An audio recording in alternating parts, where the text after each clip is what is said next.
Hello and welcome. In this video I am going to discuss how to download and install Python on your system. Simply open your browser and type python.org/downloads and it will take you to the official download page of Python.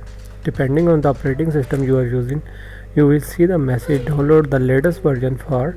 In case of my system, I have Windows installed, so it is latest version for Windows. Same will be the case for Linux, Mac operating system and others. You can see there is link for other operating systems as well. Just click the download Python button and python.exe download will start. Once download completed, double click the python.exe so that the installation starts. Installation process is simple. Just check the add python.exe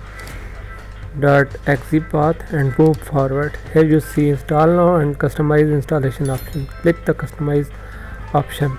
In options feature, check all the options. Click next. In advanced options, check the install Python for all users. Click the install button and the installation will start.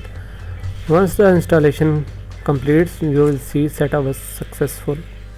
Just wait a bit more. So setup was successful.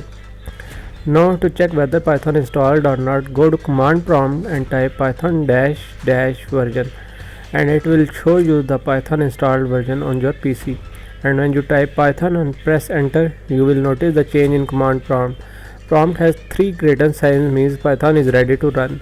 Here you can see I am typing 2 plus 3 and when I press enter it shows me the sum of the values. So surely Python is downloaded, installed and running successfully.